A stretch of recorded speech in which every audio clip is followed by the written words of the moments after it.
Welcome to Negotiation with Alice, your negotiation podcast. Everything that you do where you need to get on the same page with someone else is a negotiation.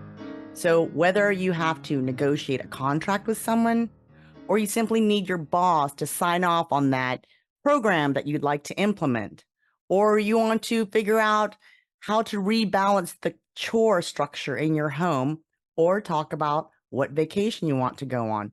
All of these things are negotiations. So in my podcast, we go over both personal and professional conversations, which all are considered negotiation, and I will give you tips on how to come out ahead. Welcome to the show. Welcome, listeners, to another episode of Negotiation with Alice. I have Travis Greenlee on today as a part 2 because we had so much fun the first time that we decided we needed to do this again. Welcome back, Travis. Hey, thanks so much for having me, Alice. I know, it was so much fun. We could do this forever, honestly. I know, it's awesome. So today, I think we wanted to talk a little bit about how negotiation and parenting and children all sort of, intersect. Travis, do you have sort of Travis, you can introduce again what you do, and then we'll go from there. All right. Well, my name's Travis Greenlee, and I have a parent coaching and strategy company where I support families at home called Parent Sidekick, and it can be found at parent-sidekick.com. And my work is really similar to this conversation. I love approaching communication in families and modeling in families and really empowering parents as parents and how developing that relationship with their kids, with their partners, with the village that they build around their children and around their families, and of course supporting themselves. So skills for parenting are skills for life for yourself too. So that's awesome. So what exactly do you want to chat about today, Travis, around negotiating and parenting and children? Well, do you mind if I talk about something I've been reading? Sure. Okay? So as a nice prompt, Alice did actually send me her book, which if you haven't figured out yet or heard about negotiating with your kids, this is definitely something you should pick up. And there are a lot of reasons why this is an absolutely magnificent tool. Something that really stood out for me is just this concept of negotiation and mediation, which is your bailiwick. It's totally your wheelhouse, right? And when I first started learning about that and thinking about parenting or thinking about communication through those lenses, through those terms, they feel loaded. And this is coming through like what I don't know. And so as I've been learning about negotiation, mediation, I've been sort of thinking about that because it's very loaded. It's very, very far forward, very sort of like strong words. And then in your book, you discuss a lot of these concepts of honesty, the value of honesty and vulnerability, a lot of vulnerability, providing choices, not directing every time, but really, really figuring out ways to strategically offer choices, valuable choices, and making mistakes. The idea of showing pride also. So through my lens, it's talking with families, talking with partners, talking with kids, and bringing up this idea of mediation and negotiation is a valuable approach. Would love to know more about that, especially debunking this idea of these. It's not just police officers, and this while a lot of this work that you've done has happened in prisons, we're talking about these also using them in an everyday way, even at home. And I'm just kind of curious, like what lands with you about that? I mean, you've been going through this journey for so long now. Sure. Thanks for asking. And for listeners, I did not prompt Travis to talk about my book. That he did that. You just got the book. I think this is a great conversation though. So, I love that you pointed out that, the terms mediation, negotiation, that they sound heavy, that they sound bigger than what is normal life, family life, right? That people think of it as litigation or police work. And exactly. It absolutely is a skill that if you have this skill, whether it's in business or home, it will improve your relationship with your kids. Here's the thing that I've noticed. So I'm a single mom. I've got 2 boys. Currently, they are 17 and 20. But what happens when you are able to negotiate is you have a peaceful household. Who doesn't want that? Who does not want a household where there's no fighting, there's no yelling, there's no screaming, there's no power control because you've successfully managed to negotiate whatever it is that everyone is interested in getting, right? Yeah. And I think that's the most important piece of it. And when I teach negotiation, one of the fundamental thing that people have to learn when they're good negotiators is how to listen. And I feel like as parents, we spend a lot of time talking, right? Because we spend the first 10 years teaching our kids about everything. Then we move into the next 10 years when we should be listening, but we are still in the habit of talking. And so when you refine your listening skills with your kids, you're going to learn a lot more about them. Indeed. They are going to feel heard and seen by you, acknowledged by you, whether you agree or don't agree. It doesn't matter, because that amount of respect that you can give your child gets mirrored back. If you do not give your child any respect because you feel like, well, you're a kid, you don't deserve whatever, I'm going to be the parent, then you're going to find yourself in positions where they're not respecting you back. And you wonder, like, why do I have this kid who is so disrespectful? And you might want to look in the mirror, because if you're doing that to them, they're merely mirroring back what they are getting. So if you can listen to them, hear them, and have a civil discourse with them about what you respectfully disagree with, then you'll notice that you're getting somewhere, and you're gonna be like, wow, I have almost no arguments in the house because everything can be negotiated. Absolutely everything. I mean, especially when we approach this idea of control, which you're like conveying in your point too. It's just, it's kind of interesting how the intensity around these two words, which is not actually the feeling that they give. You know, I mean, you're saying they bring this atmosphere, it helps to cultivate this environment of trust, of calm, of even peace. And it's because we're using all of those other strategies of control, of directing, of yelling, of whatever it is, because we don't have alternatives. And if you know how to do this properly, whether you're an adult or you're a kid or you're a caregiver of some kind, it brings ease not only for the people that you are working with, but it brings ease to yourself and your own nervous system. And being honest, being vulnerable is actually easier because you're inviting this discourse. And when you invite this discourse, this is what I'm hearing from you is that you're giving voice. It's an invitation to give voice to your concerns, give voice to your conflict, give voice to your questions. And the more that we can offer that, it brings this ease and it opens up this bridge. And the more you practice it, the easier it's going to be, just like everything else. Something that stands out for me too, especially with this control issue. Parenting is like so fascinating to me, Alice, because not just, I mean, being a parent is fascinating enough, but beyond that, the concept of parenting is fascinating to me because it is such a full-time job. And I hear this over and over again. No one hands you a manual to do it. I mean, there are books and there are tools, and everyone's got some kind of an Instagram feed to help them think that they know what to do to be a parent, but it's about you. And so if you have the right tools to try out, you start figuring out your way into it. Parenting is so sacred that so often parents are trying to control also the image that other parents have of them. There's so much of this putting up a guard and posturing, even in front of your kids, even in public, that we really need to get to that vulnerable place. And I definitely think that the negotiation tactics are really what help let down your shoulders, give you that confidence, and really help you to connect with your kids and give them a chance to connect with you too. Yes, absolutely. Like I had, this happened maybe last night, maybe 2 days ago. So a couple days ago, my 17-year-old, he's even though he's only 17, he's already graduated, right? So there's a certain amount of freedom I want to afford him. Okay. So he comes to me around 10 o'clock at night. This is Saturday night. And he's like, hey, can I go to a party? Like he's talking about in that moment.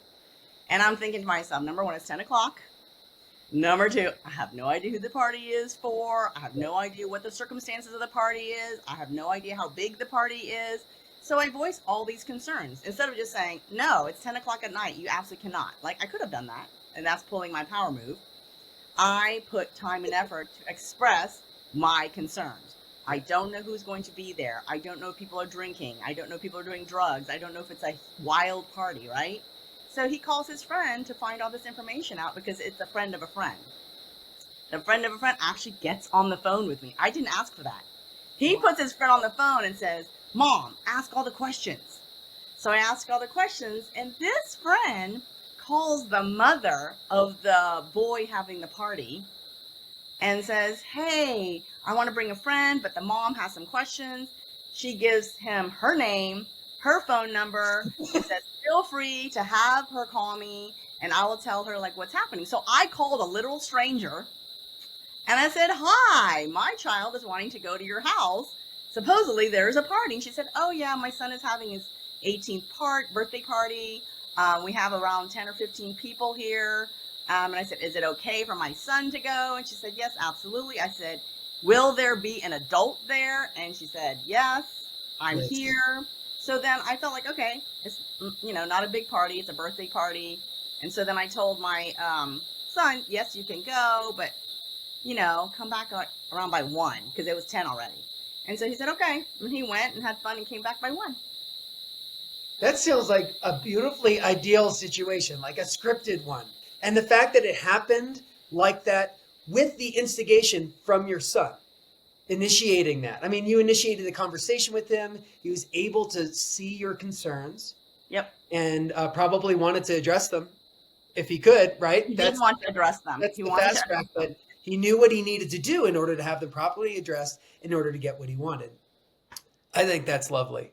And because we've had this back and forth for years already, he did not just say to me, hey, I'm going to go spend a night at my friend's house and then sneak out to a party, right? He could have done that. He could have said, I'm going to be gone spending the night at a friend's house and gone to the party. I mean, that's what I would have done when I was younger because I had very strict parents. So I'm like, well, in order to get around this, since there's never any conversation with my parents, I would just be like, I'm going to go spend a night with some friends. And then we did whatever we wanted to do.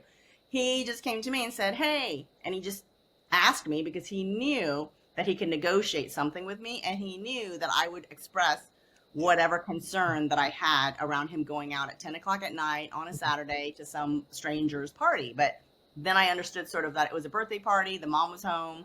She was sort of, so then I'm like, okay, that's fine, right? She's on board. Yeah, she's like, it's fine. I'm here. Go ahead and bring, he can come with his friend.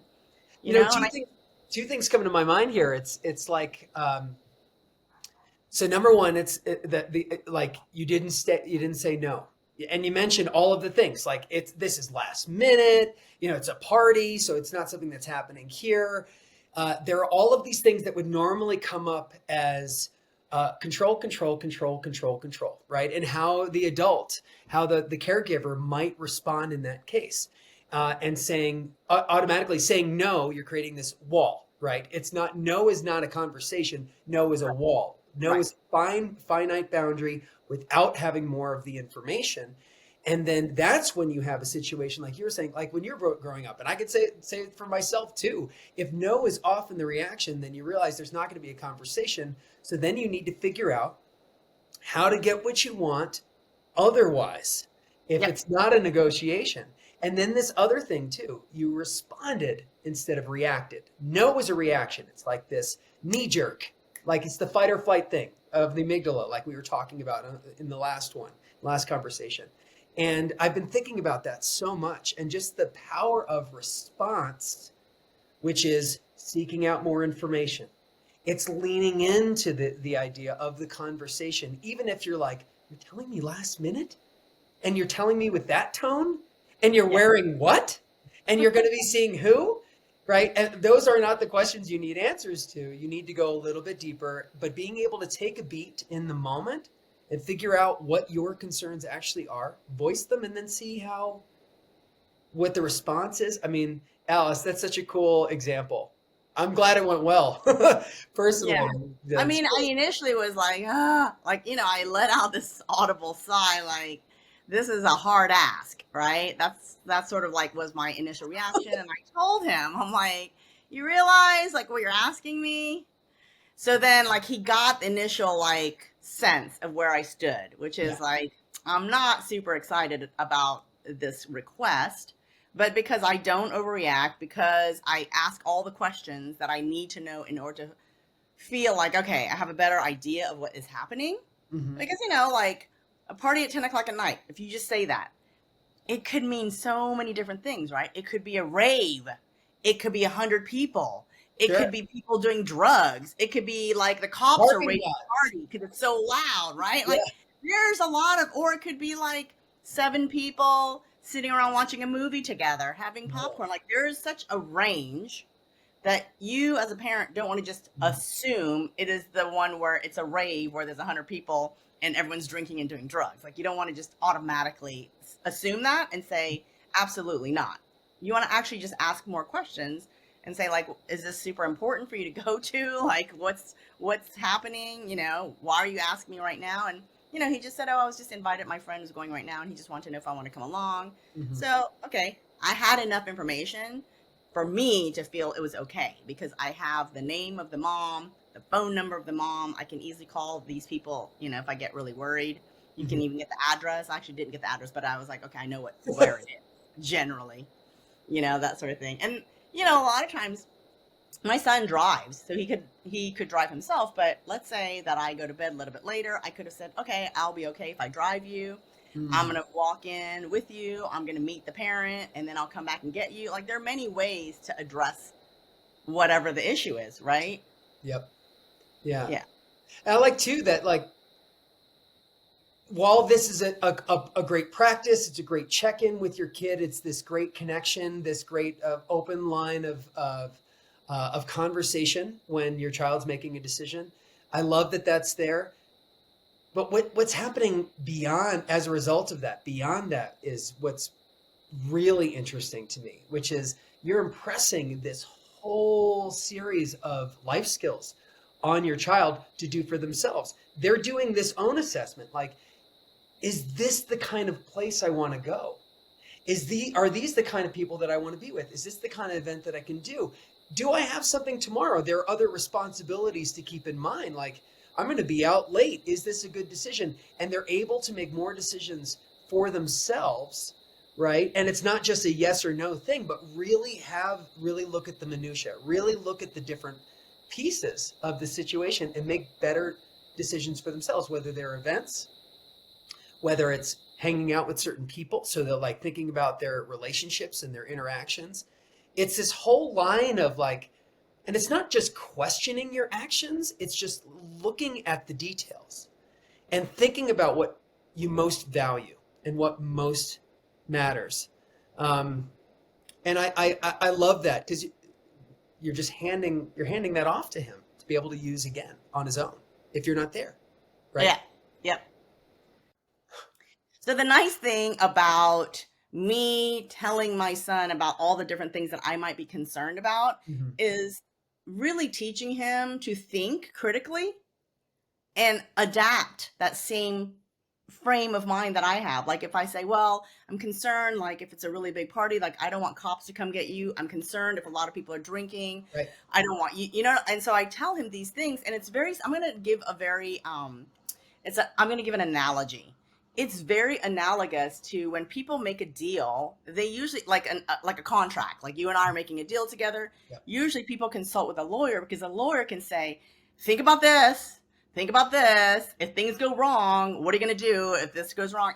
And most of the time, people have not thought of those things. That's why they hire an attorney to think through like the worst case scenarios. So as a parent, you should be having those conversations with your child to say, here are some of the worst case scenarios. I am not saying they're going to happen, but we need to consider them together. Yeah. So the more you can have that conversation with them, the more they can have that thought process on their own.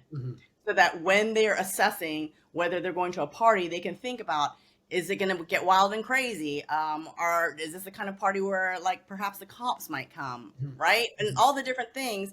So I think that is the the knowledge and the information that you're passing on to your kids, it's not just an exercise in, okay, let me make sure that we can negotiate this. I'm literally pointing out things that I think about that I want him to think about going forward as well. Exactly. It's a line of thinking, line of questioning. Again, tools. But what I think too is so interesting too, and especially if there's anyone listening to this or watching this that has middle schoolers, high schoolers, or beyond, right? And you're trying to have these conversations, something that, I can just see some eye rolling here, because it's like, wait a second, then my kid's not going to want to talk to me because they're going to get this line of questioning every time.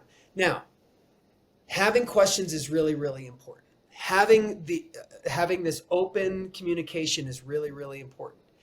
Even if it feels static up front with your kid, keep the practice, because the truth is, just like with everything else, and we hear this all the time, a kid might be acting as though they do not want the structure, but they really, really do need the structure. Now, there are many different examples, types of structure that we can give to a child, but a structure of thinking, of questioning, a barometer that they can use for their own experience. And the fact that they can come to you and talk to you, they will feel invited into that experience. And then they won't be just thinking, well, mom or dad is just going to say no, and I'm not even going to start it with them. I feel invited to the conversation. And yes, it's a conversation, and I can't just like slip out the door. But the more you have it, it will be healthy conditioning for the family. It will be the practice that you have, and they will lean into it instead of leaning away from it. It's hard to keep in mind, because when you think of your older kid, they're just trying to get away from you. And they're probably used to your rote reaction instead of your response. And well, but you have to remember that they're not going to be trying to get away from you in this, because they have something at the end of the fishing pole waiting for them. Right. Which is in this scenario, yeah. Right? Right. Right? If there's something in it for them, potentially, they're going to fully engage, because they're like, okay, let me make sure I answer all the questions, because like I want to make sure that I get what I want at the end of it. Right. Right. And it's not about like someone lying to get what they want. It's about a negotiation. Yeah. And if you show your kids like, hey, if we're able to get to a mutual, respectable conclusion, then you can do whatever it is that you're asking me. If they get that sense, then they will show up every time ready to negotiate with you. And my kids are always ready to negotiate, because I've been teaching them like their entire teenage years how to negotiate. It's been a practice. Yeah. Sometimes I win and sometimes they win. And if they win, like kudos to them, because they're learning the skill. It's not about, oh, I'm the adult and I lost to my kid. That's not it. What it's about is, wow, my kid is an excellent negotiator. And not because they're just wearing you down, asking over and over and over again and just wearing you down. No, you want them to be able to make like a lot of do a lot of critical thinking and make a lot of salient points. And if they're able to do that and win, like you have gold on your hands. You want your kid to grow up being a stellar negotiator, because then they will go out in the world and get a lot more out of their lives than the average person, because the average person is not out there negotiating in a comfortable manner, getting everything that they deserve. Something that comes up for me, and I'm wondering about in this moment, is the concept of this idea of winning that you're mentioning too, right? So this in my mind, just like before, like the hard-edged, sort of facade of negotiating and mediating, this idea of winning or losing an argument too. And while it is real, and the funny thing in this whole scenario is everyone is winning by this happening. There really isn't like a win or a loss, or I got you. Like there's no downside. Everyone is actually winning, and in my mind, that is the purpose of this kind of give and take, this kind of communication, especially with family members and kids, because the whole idea is that there's going to be a ripple effect no matter what you decide to do, good, bad, or beyond. And so if you enter into this kind of level of discourse with your child, you are giving them a gift, you're giving yourself a gift, and everyone is winning. Even if it looks to them maybe in the moment, they're like, oh, sweet, right? And that's okay. That's a sense of accomplishment. That's wonderful progress. But it really isn't just about winning or losing. In the end, everyone is getting something from this. By not doing it this way, everyone is losing. You also understand your children better, right? You understand Oh, their motivations better. You understand like what's driving them, what's important to them. I mean, I had this huge blowout because my youngest son in his senior year was always going to school like late, 5, 10, 20 minutes late. And I was very upset one day and I was yelling about it because I was so sick and tired of talking about it. And he just looked at me and he goes, Mom, why are you yelling? And then I explained why, and he goes, no. He's like, beyond that, why are you so angry about me going to school late? Like, what's really the problem? uh-huh. And so then he totally used my like Oh boy. strategies against me, but then I had to think about it, right? Like, it's not just about, oh, you're late. Because he was like, you just keep yelling about I'm late. Like, what's really driving that anger? And then I was like, okay, because I feel like, you know, you set your patterns, you set your behavior a certain way. If you show up late for school, then you start to feel like that's okay to show up. And then he had his own argument, which was, hey, like, number one, the teachers are not penalizing me, so I'm not going to really stress. And number two, he goes, whenever I've had jobs, because I tried to tie it to like, eventually, when you get a job and you show up late, he's like, I've had jobs and I never show up late when I'm getting paid. Now, a lot of people can argue that like you're supposed to just go to school on time, so just go to school on time. But he actually had legitimate arguments. He had the information. He had way more information. Yeah. Yes. So I was like, okay, well, I lose that one then. I'm going to let him do whatever he wants. The teachers can penalize him or not. They can deal with it, right? And so, because he was like, yeah, we don't even start. He's like, the teacher comes in and she just lets people just do whatever they want for like the first 20 minutes. People are just kind of like settling in. He's like, I'm not feeling like I need to be there right on time. If nothing is happening, he's like, literally nothing is happening. He's like, instruction does not happen until 20 minutes into the class. Yeah. Now, you know, we can argue that on principle, you need to be there on time. Sure. But he had his own thought process, which is, I'm going to show up in time for instruction. Yeah. And you know, I mean, and coming from somebody who taught for over 20 years, you know, and kids of so many different age groups, but my beginning, and I waffled in and out of middle school and high school, especially for those age groups. It's interesting and funny and extremely static and sometimes arcane. What we set up for kids about what is respectful as a student, right? You're a great student if you show up on time. Well, that's not actually true. That's not actually going to always move the needle, right? It's how you show up, what you do as a student, the interactions or the relationship that you build with your teacher that matters, because things like time are not, and you know, promptness are, I mean, you know, people get demerits, so they get penalties in classrooms almost classically, but it's arcane. It's not actually helping to develop the student. It does pertain to other things, like your son was saying, like showing up to work on time. But there are different connotations for those different things. right? We can't just say something just to have it there. In this circumstance, what I love the most is that your son had more information, knew the complete picture, and was able to offer that back to you. And the pupil became the teacher. I know, right? And you know, before we close up, I still want to talk a little bit about how to teach your kids to negotiate with one another. Yes. One of the really important things that I learned was when I talked to my mom and I said, hey, you should have taught us how to negotiate so that when we became adults, we would be confident negotiators. And her response was something that I had not anticipated, which was, how do I coach kids to negotiate when I don't even know how to negotiate myself? That is a real thing. Totally. Right? And so I discovered that upon speaking with my mom. I'm like, oh, I didn't even consider that. And yes, that's definitely true. And so I think it's great when your kids are fighting, when they're younger, they got siblings and they're fighting, it's really good to try to let them sort it out. However, you have to kind of teach them some tools, because they're usually yelling and screaming at each other, or pulling the toy back and forth from each other, or biting each other. Who knows? Whatever they're doing, because that's the only tool they know. That's the only tool they have. And so you want to teach them the tool of being able to bargain, right? Bargain. So if you want the toy, and let's say they're younger, under 5, and they're fighting about the toy, you can either teach them to say like, okay, if you want the toy, is there another toy that you can give them so that you're exchanging, right? To give something that the other person wants so that you can get what you want. And so you kind of want to ask those questions even in the moment so that you're not the one breaking apart the fight. You're not the one calling the shot saying this person's right, that person's wrong. Mm-hmm. And instead saying, hey, hold on. Is there something that you can do or give to the sibling so that you can get what you want?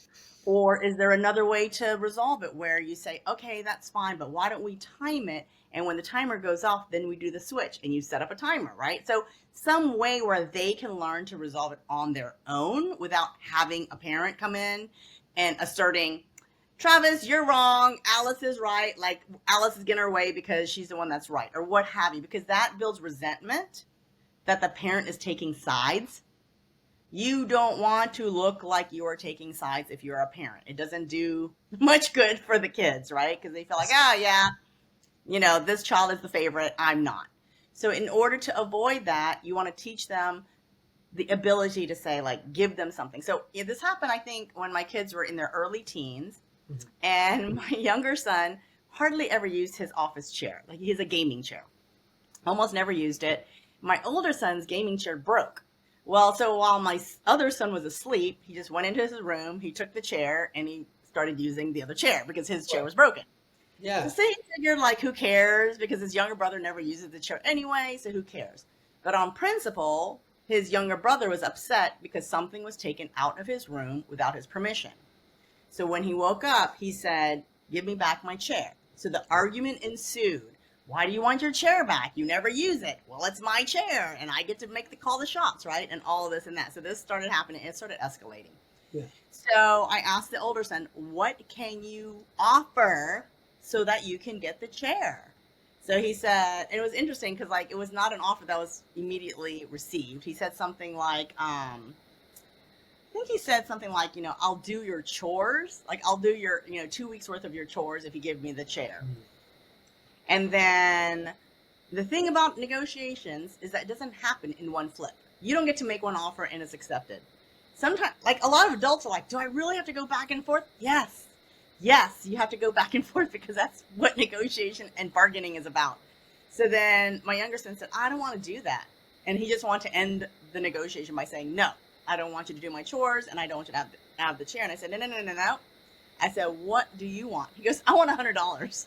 So he went to his older brother and said, you can have the chair and you can use it for the next month if you give me $100. And then my older son was like, absolutely not. I didn't give you any money for having the chair. That's awesome. So then I think he offered like a month's worth of chores or something like that, at which point my younger son said, let me think about it. And that ended the conversation for that moment. I actually, oddly enough, don't know how they resolved it because it never came back up again. The fight never resurfaced. So either, I don't know what happened, but the tension went down and my younger son went back into his room to think about it. He was like, well, let me go consider it.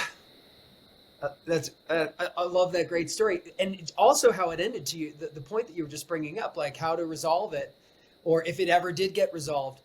And that's okay too, because sometimes in having conversations, we start to realize a lot more about our own story, right? We start like this, right? But we will loosen, especially if there is proper discourse, right? And sometimes everyone realizes like, nope, this is all we actually needed. This is the experience here, was the conversation. And that's enough. And we're all good. And who knows, the other person might be like, I don't even need to trade anymore. You can just use it for a little while. Right. Like, I mean, we need an opportunity. We really do need an opportunity to share our voice, to be engaged. And it's not always just like, I'm right and you're wrong. I'm winning, you're losing. We're having this conversation. Sometimes it just kind of like resolves and dissolves almost on its own. But something too, this trade and exchange. I mean, I have conversations with clients all the time. My kid does not know how to share. And there is a different dynamic, sharing in the home, especially if there's a sibling, okay? Sharing in the home versus sharing with a friend or at somebody else's home, or even in a neutral environment like playground or a birthday party or something like that, when there are all these other caregivers and parents, that could literally spoil the whole situation because their approach might be different than yours. So when your kid can also model for other kids how to properly approach sharing and some kind of exchange like that, is really, really valuable. I love what you're bringing up, this idea of the trade. And I think that it's a misnomer. Usually it's like, okay, you wait your turn. And so someone's just standing around like this, just like, how do you it's not even a fast track. How do you let it be an exchange? And I think that lesson is a form of communication that will serve in so many different realms. Like, what do I have that I can also offer you? It's not that everything needs to cost something, but the act of being in an exchange, especially when it's not always financial, can be helpful. Plus, you think about like what I have that I can offer because there's something that I need or that I want.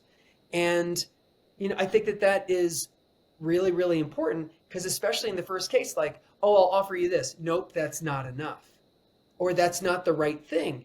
Then you start to think it's not just like an easy situation. You have to think about not only your own needs, but the other person's needs too. Yes, which is really important. Really good. Important even in adult negotiations. And sometimes it might be just like this. Let's say I can't think of what I could give you, right? I could just say to you, Travis, what do you want in exchange for this? Yeah. Right? You just ask the other person. These are my toys. What would you like to use? Yeah. Right. What are you willing to exchange for me to get what I want? What are you willing to exchange? Right. So my older son could have asked my younger son, like, okay, in order to use the chair, like, how many weeks or months of chores do you want me to do? Like, and he could have asked to name his price. Yeah.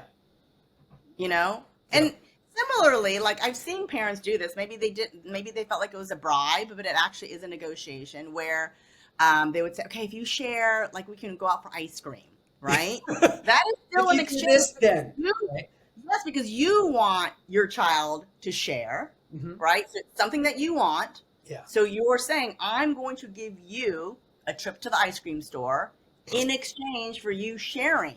It's still like a barter. Yeah. But you're bartering with the child as opposed to child bartering with the other child, because you're trying to teach your child something. Right. The other thing you can do is barter with them beforehand. Like, you want to say, like, okay, if somebody goes to the park and they want to play with your toy, should we have another toy that you can offer? Like, kind of set it up so that you're ready to do that negotiation prior to showing up and it becoming like a mess. To say, if someone asks for it, how do you want to resolve it? Ask your child that. Yeah. How do you want to resolve it? If you're not ready to give up your toy, shall we bring another toy that you can offer?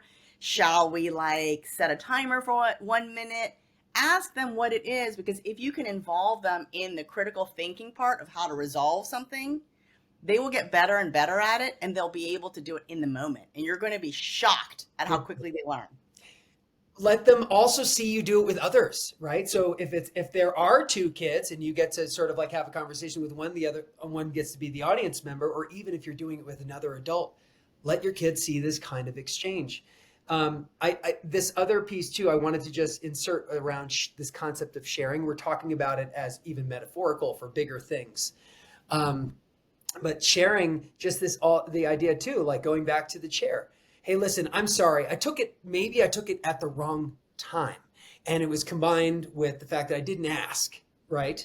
So me acknowledging that this is something that is yours, number one. Number two, maybe the timing is off. Maybe if I could kind of go back and be like, listen, is there a time when I might be able to borrow it? So it's not just an exchange. It's the idea of the respectful sort of scheduling and acknowledgement that it belongs to them. Maybe it's like, okay, so tomorrow I'm going to be at school. If you're home, you can definitely use it. That's awesome. You're just offering sort of a respectful understanding, as opposed to, I'll give you this if I get this. They're just different types. They're just different types of negotiation. But what I love in this moment is that we are talking about this idea of sharing, right? When kids are very tiny, we're really setting up these seeds to grow into these great understandings about yourself. and how to work with others. And I think that is so important. So Yes. important. Yeah. So hopefully that tip helps the parents who are listening to this episode both negotiate with their kids as well as teach their kids how to negotiate better with one another and with you. So, yeah, Travis, can you tell my listeners how to reach out to you if they'd like to work with you? Sure. I would love that. I would love that. So as I mentioned before, my website is parentsidekick.com. You could definitely go there and check out some of my offerings, my partnerships, read up on some free tools that I have offered, and you can learn more about what I offer. And anytime, feel free to reach out directly. I'm travis@parentsidekick.com, and I would love to start a journey with you and supporting you and your family. Awesome. Thanks so much again for being with me on Negotiation with Alice, Travis. This has been so fun. Awesome. Thanks for having me back. It's good to see you. And listeners, thank you for joining another episode of Negotiation with Alice.